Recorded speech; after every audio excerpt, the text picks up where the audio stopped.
ಬಾಯ್ ನ್ಯೂಸ್ಗೆ ಸ್ವಾಗತ.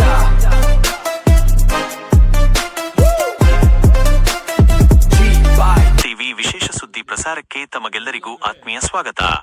ರಾಜ್ಯದಾದ್ಯಂತ ಉತ್ತಮ ಮಳೆಯಾಗಿ ಕೆರೆ ಕಟ್ಟೆಗಳು ಹಾಗೂ ಜಲಾಶಯಗಳು ಭರ್ತಿಯಾಗುತ್ತಿದ್ದರೂ ಕೋಲಾರ ಮತ್ತು ಚಿಕ್ಕಬಳ್ಳಾಪುರ ಜಿಲ್ಲೆಗಳಲ್ಲಿ ತೀವ್ರ ಬರಗಾಲ ಎದುರಾಗಿದೆ. ಇದರಿಂದಾಗಿ ರೈತರು ತೀವ್ರ ಸಂಕಷ್ಟಕ್ಕೆ ಸಿಲುಕಿದ್ದಾರೆ. ಆದರೆ ಕಾಂಗ್ರೆಸ್ ಸರ್ಕಾರ ಮಾತ್ರ ಈ ಎರಡೂ ಜಿಲ್ಲೆಗಳ ಬಗ್ಗೆ ಸಾಪೇಕ್ಷ ಧೋರಣೆ ತಳೆದಿದೆ ಎಂದು ಬಿಜೆಪಿ ಜಿಲ್ಲಾಧ್ಯಕ್ಷ ಸೀಕಲ್ ರಾಮಚಂದ್ರಗೌಡ ತೀವ್ರ ಆಕ್ರೋಶ ವ್ಯಕ್ತಪಡಿಸಿದ್ದಾರೆ. ಸುದ್ದಿಗೋಷ್ಠಿಯನ್ನುದ್ದೇಶಿಸಿ ಮಾತನಾಡಿದ ಅವರು ಕಾಂಗ್ರೆಸ್ ಸರ್ಕಾರದ ವಿರುದ್ಧ ವಾಗ್ದಾಳಿ ನಡೆಸಿದರು. ಒತ್ತಿ ಹೇಳುವ ಶೈಲಿಯಲ್ಲಿ ರಾಜ್ಯದಲ್ಲಿ ಕಾವೇರಿ ನೀರಿಗಾಗಿ ಹೋರಾಟಗಳು ನಡೆದಿದ್ದವು. ಪ್ರಸ್ತುತ ಕಾವೇರಿ ಜಲಾನಯನ ಪ್ರದೇಶದಲ್ಲಿ ಉತ್ತಮ ಮಳೆಯಾಗಿ ನೀರು ಹರಿಯುತ್ತಿದೆ.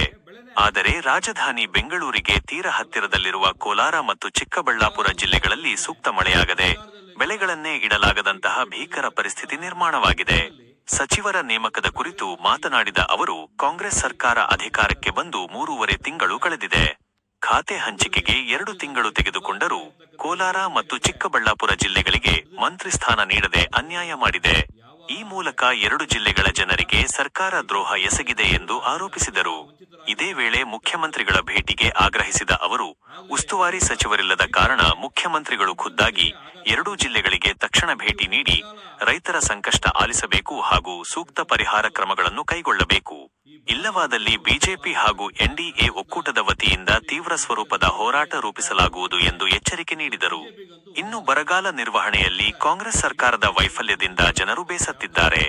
ಮುಂಬರುವ ಚುನಾವಣೆಗಳಲ್ಲಿ ಬಿಜೆಪಿ ಜೆಡಿಎಸ್ ಎನ್ಡಿಎ ಮೈತ್ರಿಗೆ ಜಯ ಸಿಗುವುದು ಖಚಿತ ಎಂದು ಅವರು ವಿಶ್ವಾಸ ವ್ಯಕ್ತಪಡಿಸಿದರು. ಇದೇ ಸಂದರ್ಭದಲ್ಲಿ ಪ್ರಧಾನಿ ನರೇಂದ್ರ ಮೋದಿ ಅವರ ನೇತೃತ್ವದ ಕೇಂದ್ರ ಸರ್ಕಾರ ಮಹಿಳಾ ಮೀಸಲಾತಿ ಮತ್ತು ಕ್ಷೇತ್ರ ಪುನರ್ವಿಂಗಡಣೆ ಮಸೂದೆಯನ್ನು ತರಲು ಮುನ್ನಡೆಸಿದರು. ಇದಿಷ್ಟು ಈ ಕ್ಷಣದ ವಿಶೇಷ ಸುದ್ದಿ. ನಿರಂತರ ಸುದ್ದಿಗಳಿಗಾಗಿ ಮತ್ತು ಕ್ಷಣದ ನವೀಕರಣಗಳಿಗಾಗಿ ನೋಡ್ತಾ ಇರಿ ಜಿ ಬಾಯ್ ನ್ಯೂಸ್ ಟಿವಿ. ನಮ್ಮ ಚಾನೆಲ್ ಅನ್ನು ಸಬ್ಸ್ಕ್ರೈಬ್ ಮಾಡಿ, ಸಪೋರ್ಟ್ ಮಾಡಿ. ಧನ್ಯವಾದಗಳು, ನಮಸ್ಕಾರ. ನಮ್ಮ ಭಾರತ ಸರ್ಕಾರ, ಬಿಜೆಪಿ ಸರ್ಕಾರ ಏನಿದೆ, ಭಾರತ ಸರ್ಕಾರದ ಮೋದಿಯ ನಾಯಕತ್ವದಲ್ಲಿ ಈಗಾಗಲೇ ವುಮನ್ ರಿಸರ್ವೇಷನ್ನು ಡಿಲಿಮಿಟೇಷನ್ ಬಿಲ್ನ ತರೋದಕ್ಕೆ ರೆಡಿಯಾಗಿದ್ದಾರೆ. ತಂದಾದ್ಮೇಲೆ ಯಾವ ರೀತಿ ಆಗ್ತಕ್ಕಂಥದ್ದು ಗೊತ್ತಿಲ್ಲ. ಆದರೆ ಕರ್ನಾಟಕಕ್ಕೆ ಈ ಬಾರಿ NDA ಹೊರ ಆಗ್ತಕ್ಕಂಥದ್ದು ಗ್ಯಾರಂಟಿ. 2 ಜಿಲ್ಲೆಗೆ ನಮಗೆ ಮುಂಬರುವ ದಿನಗಳಲ್ಲಿ ಅದೃಷ್ಟ ಅಂತೂ ಬರುತ್ತೆ. ಕಾಂಗ್ರೆಸ್ಸು ಖ್ಯಾತೆ ಯಾವುದು ನಾನು ಮಾತಾಡೋಲ್ಲ. ನಾನು ಇರ್ತಕ್ಕಂಥ ಬರಗಾಲದ ನಮ್ಮ 2 ಜಿಲ್ಲೆಗಳ ಧೋರಣೆ, ಸರ್ಕಾರದ ಬಗ್ಗೆ ಮಾಡ್ತಾ ಇರ್ತಕ್ಕಂಥ ಏನು ಮಾಡಿರ್ತಕ್ಕಂಥ ಅನ್ಯಾಯ ಇದೆ, ಅದ್ರ ಬಗ್ಗೆ ನಾವು ತುಂಬ ತೀಕ್ಷ್ಣವಾಗಿ ವಿರೋಧ ಮಾಡ್ತೀವಿ. ರೈತರ ಪರ ಬರಗಾಲಕ್ಕೆ ಬಂದು ಇಮಿಡಿಯೇಟ್ ಆಗಿ ಮುಖ್ಯಮಂತ್ರಿಗಳು 2 ಜಿಲ್ಲೆಗೆ ಬಂದು ಏನಾದರೂ ಪರಿಹಾರ ಮಾಡಲೇಬೇಕಂತ ಆಗ್ರಹ ಮಾಡ್ತೀವಿ. ಚಿಕ್ಕಬಳ್ಳಾಪುರ ಜಿಲ್ಲೆಯಲ್ಲಿ 5 ಕ್ಷೇತ್ರ ಇದೆ. 5 ಕ್ಷೇತ್ರದಲ್ಲಿ 5 ಕ್ಷೇತ್ರ NDA ಗೆಲ್ತೀವಿ. ರಾಜ್ಯದಲ್ಲಿ, ದೇಶದಲ್ಲಿ NDA ಇದೆ, ರಾಜ್ಯದಲ್ಲಿ ಕೂಡ NDA ಇದೆ. ಮುಂಬರುವ ದಿನಗಳಲ್ಲಿ ನಮ್ಮ ಪಕ್ಷ ಯಾವ ರೀತಿ ತೀರ್ಮಾನ ಮಾಡುತ್ತೆ, ಆ ತೀರ್ಮಾನಕ್ಕೆ ನಾವೆಲ್ಲರೂ ಭದ್ರವಾಗಿ ಕೆಲಸ ಮಾಡ್ತಕ್ಕಂಥ ಶಿಸ್ತಿನ ಸಿಪಾಯಿಗಳಾಗಿರ್ತಕ್ಕಂಥ ನಾವು, ಪಕ್ಷದ ಶಿಸ್ತಿನ ಸಿಪಾಯಿಗಳು, ಹೈಕಮಾಂಡ್ ಏನು ತೀರ್ಮಾನ ಮಾಡಿಕೊಂಡು NDA ಬಗ್ಗೆ ಏನು ಹೇಳ್ತದೆ, ಯಾವ ಥರ ಮಾಡಬೇಕು ಅನ್ನೋದು ಭದ್ರವಾಗಿ ನಾವು ಕೆಲಸ ಮಾಡ್ತೀವಿ. NDA ಬರಲೇಬೇಕು. ಈ ನಮ್ಮ 2 ಜಿಲ್ಲೆಗಳ ರೈತರ, ಜನರ, ನಮ್ಮ ಎಲ್ಲ ಇರ್ತಕ್ಕಂಥದ್ದು, ವಿದ್ಯಾರ್ಥಿಗಳದ್ದು ಎಲ್ಲರದ್ದು ಕಷ್ಟ ನಿವಾರಣೆ ಮಾಡ್ತಕ್ಕಂಥದ್ದು ಆಗಬೇಕು ಅಂತಕ್ಕಂಥ ಹೋರಾಟ ಇದೆ. ಮುಂಬರುವ ಸರ್ಕಾರ NDAದಾಗುತ್ತೆ. ಹಂಗಾಗಿ 2 ಜಿಲ್ಲೆಗೆ ಹೊರ ಆಗುತ್ತೆ. ರಾಜ್ಯದಲ್ಲಿ ಎಲ್ಲ ಕಡೆ ತುಂಬ ಚೆನ್ನಾಗಿ ಮಳೆ ಆಗ್ತಾಯಿದೆ. ಎಲ್ಲ ಡ್ಯಾಮ್ ತುಂಬ್ತಾ ಇದೆ. ಕಾವೇರಿ ನೀರಿಲ್ಲ ಅಂತ ಹೇಳ್ಬಿಟ್ಟು ತುಂಬ ಹೋರಾಟ ಶುರು ಮಾಡಿದರು. ಆದರೆ DK ಶಿವಕುಮಾರ್ ಅವರು ಹೋಗಿ ಯಾವ ದೇವ್ರಿಗೆ ಪ್ರಾರ್ಥನೆ ಮಾಡಿದ್ರು ಗೊತ್ತಿಲ್ಲ, ಕಾವೇರಿ ಕೂಡ ತುಂಬ ಚೆನ್ನಾಗಿ ನೀರು ಬರ್ತಾ ಇದೆ. ಇವತ್ತು ಏನು ತಮಿಳುನಾಡಿಗೆ ನೀರು ಬಿಡುವ ವಿಷಯದಲ್ಲಿ ಅದು ತಣ್ಣಗಾಗಿದೆ. ಆದರೆ ಇವತ್ತು ಕಾಂಗ್ರೆಸ್ ಸರ್ಕಾರ ಬಂದು 3 ವರ್ಷ ಆಗಿದೆ. ಖಾತೆ ಹಂಚಿಕೆ ಮಾಡೋದಕ್ಕೆ 2 ತಿಂಗಳು ಟೈಮ್ ತೊಗೊಂಡ್ರು.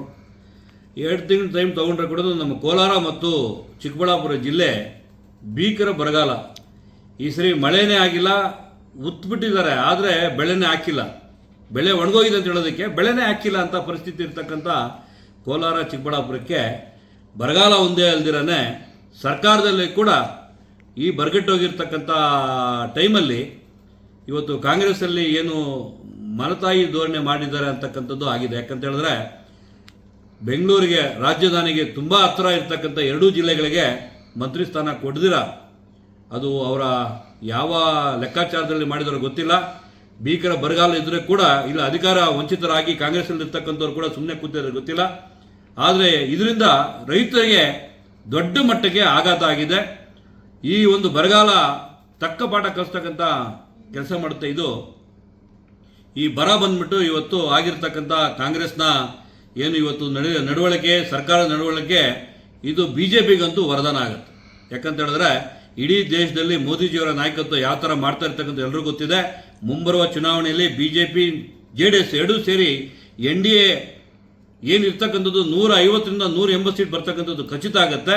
ಹಂಗಾಗಿ ಕಾಂಗ್ರೆಸ್ಗೆ ಗ್ರಾಚಾರ ಕೂಡ ಬಂದಿದೆ. ಯಾಕಂತ ಹೇಳಿದ್ರೆ ಎರಡೂ ಜಿಲ್ಲೆಗೆ ದ್ರೋಹ ಮಾಡಿದ್ದಾರೆ. ಮುಖ್ಯಮಂತ್ರಿಗಳು ಮಂತ್ರಿಗಳಿಲ್ಲದೆ ಇರೋ ಕಾರಣ ಇಮಿಡಿಯೇಟ್ ಆಗಿ ಮುಖ್ಯಮಂತ್ರಿಗಳೇ ಎರಡೂ ಜಿಲ್ಲೆಗೆ ಬಂದು ರೈತರ ಸಂಘರ್ಷ ನೋಡಿ ಇಮಿಡಿಯೇಟ್ ಆಗಿ ಬರಗಾಲಕ್ಕೆ ಏನು ಅವರು ಕೊಡ್ತಕ್ಕಂಥ ಆಶ್ವಾಸನೆಗಳು ಬರಗಾಲಕ್ಕೆ ಬರ್ದಿರ್ತಕ್ಕಂಥ ತೊಂದರೆಗಳನ್ನ ನಿವಾರಣೆ ಮಾಡಿಲ್ಲ ಅಂತ ಹೇಳಿದ್ರೆ ನಾವಂತೂ ತೀವ್ರ ಹೋರಾಟ ಮಾಡೋದಂತೂ BJP ವತಿಯಿಂದ ಮಾಡ್ತೀವಿ, NDA ವತಿಯಿಂದ ಮಾಡ್ತೀವಿ.